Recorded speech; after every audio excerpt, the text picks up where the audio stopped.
เฮลโลสบายดีท่านผู้ชมยินดีท่านผู้ชมเข้าสู่บ้านบาล่าอยู่เท็กซัสเด้อวันนี้บาล่าก็กลับมาบัดเทพลิมิตท่านผู้ชมเป็นกำลังฝนกำลังอยู่มีรายการแข่งนั่งสังขารท่านผู้ชมไปเบิ่งกันไป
มหาไซนั่นเอง ขอขอบใจผู้ใหญ่ใจดีเด้อมีทั้งเงินแล้วก็มีทั้งดอกไม้ขอขอบคุณเข้าใจผู้ประทับใจดีทุกคน เจ้าขอขอบใจอย่าเฝ้าให้เบิดเด้อพิธีกรทั้งสองก็อยากได้คือกันเด้อ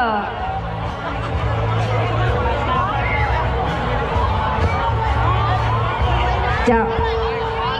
อย่าโหดมันเจ้าขอขอบคุณขอบใจเนาะคะแนนเนาะเจ้าในขณะนี้ขอเฮียนเซินประธานวัดลาวเทพนิมิตรยะลุงจันดีเนรมิตขึ้นมามอบรางวัลให้นางฟ้อนของเขาทั้งสองนางแล้วคนใดเนาะขอเฮียนเซินยะลุงจันดีขึ้นมามอบรางวัลแล้วคนใดเนาะเจ้าก้าวขึ้นมาซาก็คือยะลุงจันดีประธานวัดลาวเทพนิมิตรเราคนใดเนาะเพิ่นจะได้ขึ้นมามอบรางวัลมอบเลยคนใดมอบเลยเจ้ามอบเลยคนใดมอบเลยขอขอบใจน้ำผู้ประทับเนาะคนใดเนาะ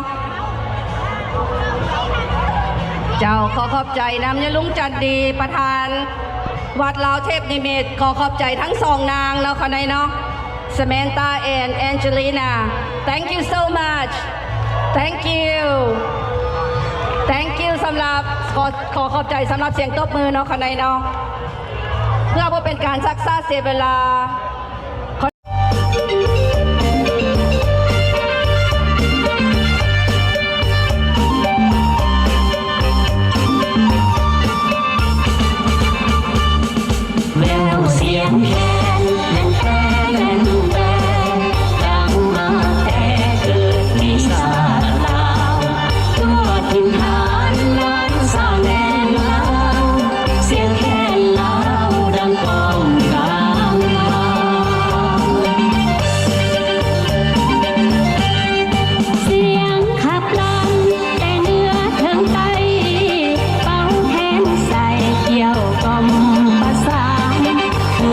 เ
ใจผู้ใดตบมือขอให้หังให้มีขอให้ร่ำให้รวยเด้อเขาได้ลืมตบ เจ้าเวลาต่อไปเขาได้ขอเฮียนเซินยะแม่อามลาและยะพอโรเจอร์นะเจอรี่โรเจอร์ขึ้นมามอบรางวัลเนาะคะแนนเนาะขอเฮียนเซินทานเจอรี่พร้อมด้วยภรรยาของเพิ่นยะแม่อามลาโรเจอร์ขึ้นมามอบรางวัลให้นักฟ้อนรุ่นขึ้นมาเบิดทัน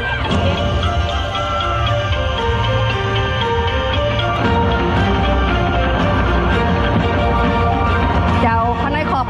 พันเนาะอย่าเฝ้าเอาดอกไม้มาเถือดอกไม้จะเอาเข้าขึ้นมาได้มามอบได้หลังจากทางเก็บทางได้ยางเนาะคะแนนเนาะเป็นยางโชว์เป็นที่เรียบร้อยเนาะคะแนนเนาะขอบใจ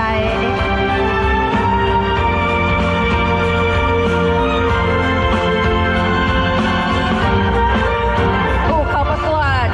หมายเลข1เคล่าเกวียนตามมาได้ผู้เข้าประกวดหมายเลข2เมษาลินทวงศ์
เราภายในเนาะ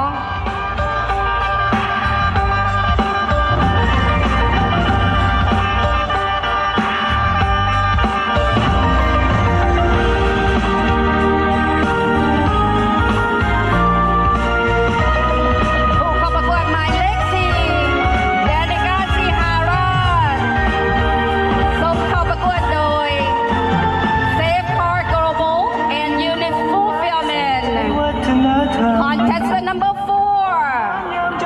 แดนกาซีฮาราด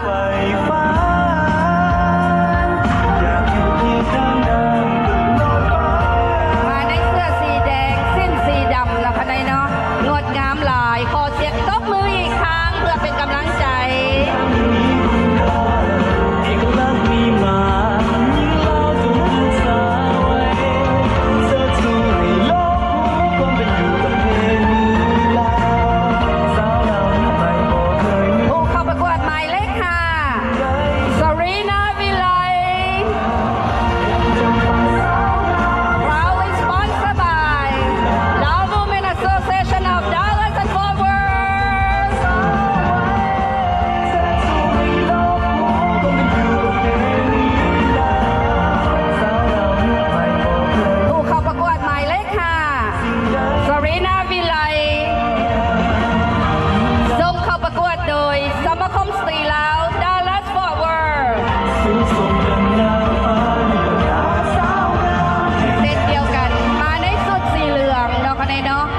สีเหลืองเสื้อสีเหลืองสิ้นสีดำเหลืองนั่นเองและกระโดดเด่นจับใจของคณะกรรมการทั้ง10 ทานบนเนาะคะแนนเนาะจับใจและก็ขอลงคะแนนเด้อคะแนนเด้อ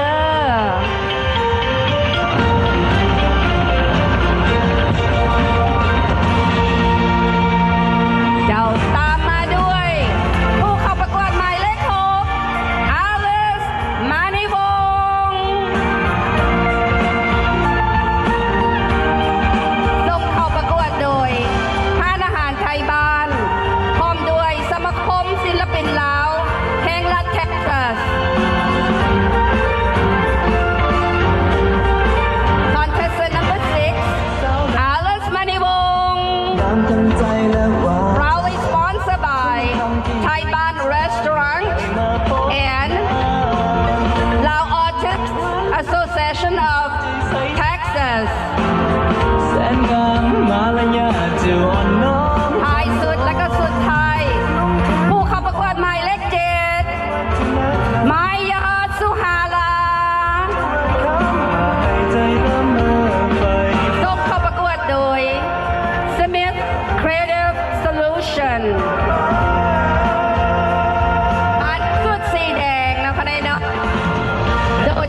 น้ำตาจับใจ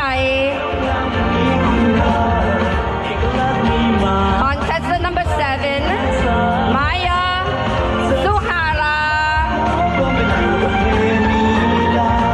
Sponsored by Smith Creative Solution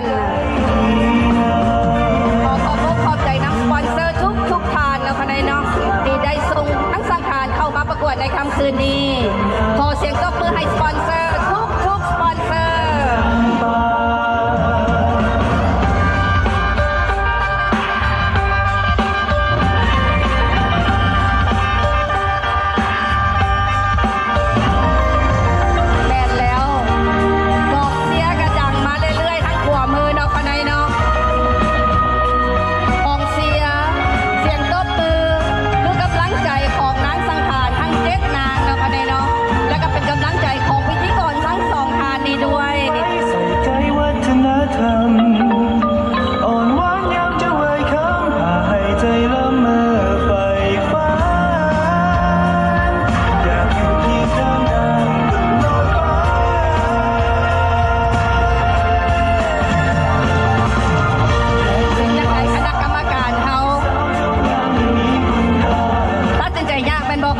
แมนแล้ว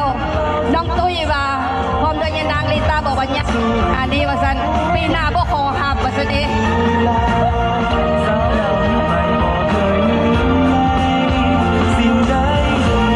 งามบ่เนาะนางสังขารประจำวัดลาวเทพมิตรของเฮาคำคืนนี้หากว่างามหากว่าทึกตาทึกใจขอส่งเสียงตบมือมาดังๆอีกครั้งค่ะหน่อยเจ้าขอขอบคุณใจนะกำลังใจทุกเสียงตบมือที่ส่งขึ้นมาแล้วค่ะในน้อง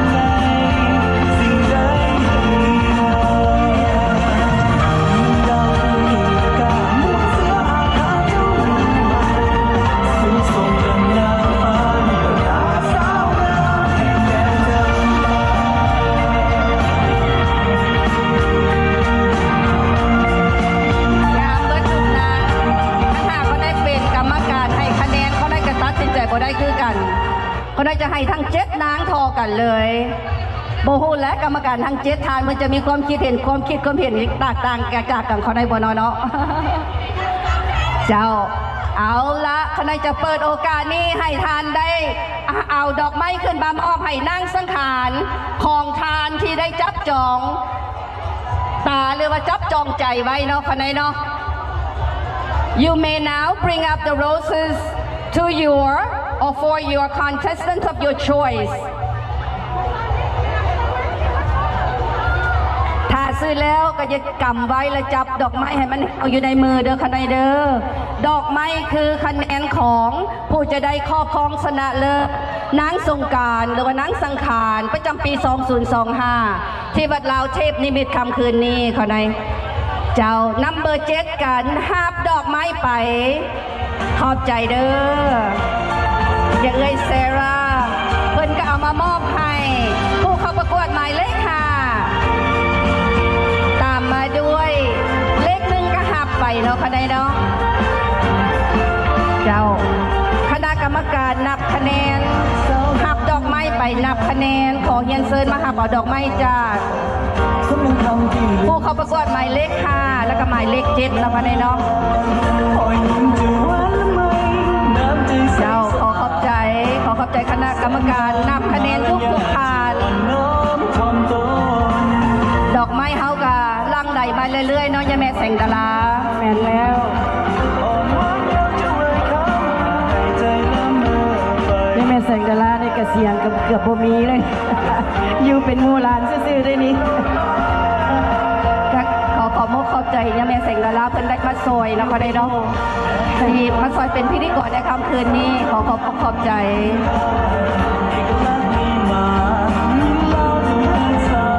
เจ้าขอมกขอบใจน้ำผู้ประทับใจดีทุกทานจะได้จับจองดอกไม้แล้วค่ะในเนาะและนำเอามาให้นางสังขารนาง7นางแล้วค่ะในเนาะขอบใจยังเอ้ยแซนดี้เพิ่นมาหาเอาดอกไม้ไปรวบรวมคะแนนจากนัมเบอร์5เดี๋ยวดอกไม้เขากำลังไหลมาเรื่อยๆเป็นของนัมเบอร์5นั่นเองพร้อม ด้วยเงินเนาะคนใดเนาะนับ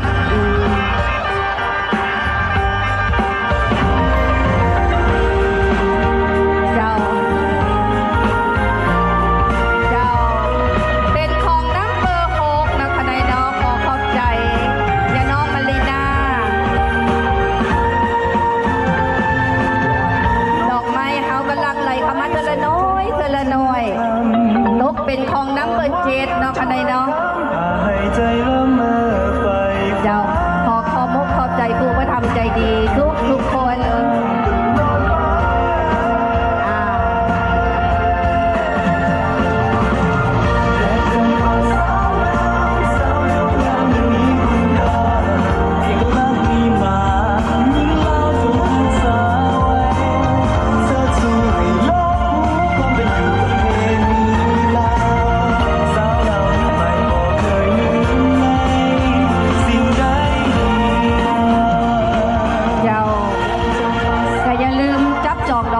คนใดเนาะทานสามารถจับจองดอกไม้ทั้งตัวมือของเวทีเนาะคนใดเนาะดอกหนึ่ง5 ดอนนั่นเองและทุกๆดอนทุกๆดอลลาร์ที่ทานได้ซื้อจับจองดอกไม้และบัตรในค่ำคืนวันนี้ก็จะเป็นบุญกุศลเขาจะไปสร้างสาวัดบ้าอาหารของเขานั่นเองก็เป็นการทำบุญไปในตัวนั่นเองเนาะคนใดเนาะเจ้านั่นแหละดอกไม้เขาก็มาเรื่อยๆมาซ่าๆแต่ก็มาเราคนใดเนาะขอบใจผู้กรรมการนับคะแนนของนัมเบอร์1ยานางแต๋วกับของนัมเบอร์3ที่มาหับดอกไม้เป็นนับเนาะคนใดเนาะขอเฮียนเซิญผู้กรรมการนับดอกไม้ของนัมเบอร์5 6เจ้าขอบใจเด้อยังแม่แสงดาราเป็นยังไงดอกไม้เฮาก็ยังได้ขายอยู่แม่นบ่ยังพากันซื้ออยู่จังใดก็สิปิดรอบ2ไปอีกแล้วเดี๋ยวไปจับจองเอาดอกไม้ดอกกุหลาบเด้อมาเป็นกำลังใจให้ลูกให้หลาน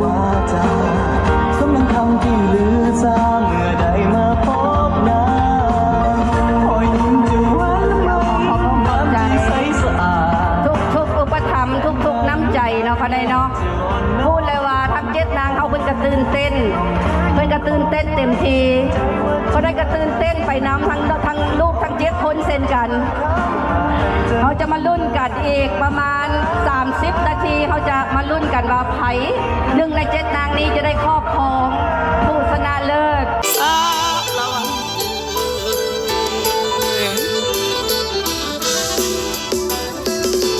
จางเอ๋ยมือบุญหลายจังมาพ่อคุณพ่อได้พ่อบุญทุนหัวโอเด้ขันบุญน้อยบ่พอขันหลายเด้จังพบกันลูกพญาสาละวัน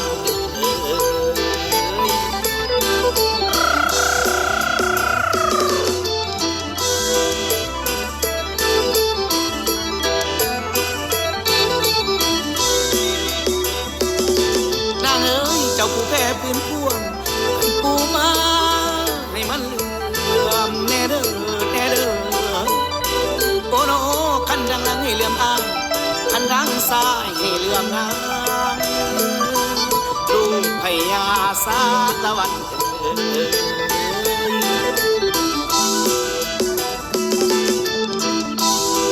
นางเอ๋ยอายในคิดหอดน้องกินข้าวคำสมากิ่งบางโอ้โนอายนี่คิดหอดน้องกินพักคำเสยนนอนเฮือนก็เต็มอิ่มเด้น้องโอเด้อยากนั่งใกล้นักน้องสิโอได้ดอกอุ่นใจคนไทย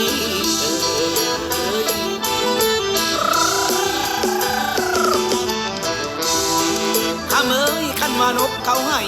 ยังเอาแก้มกายคนนะโอ้โนยามมานกเขาโนยังเอาแก้มกายไม่บาดปลาลำนางให้เสียวแก้มกายไผ่ลูกพญาสาละวันน้อง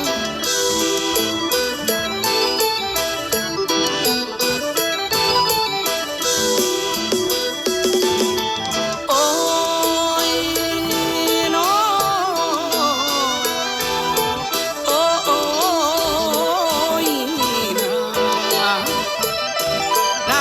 ได้ยินกาว่าห้องในปลายสานอายยังออกมาสองบังเดบังเดโอเดกะเดียวว่าน้องเอิ้นใส่อายออกมาแล้วปัดเมนกาหน้าคนคือ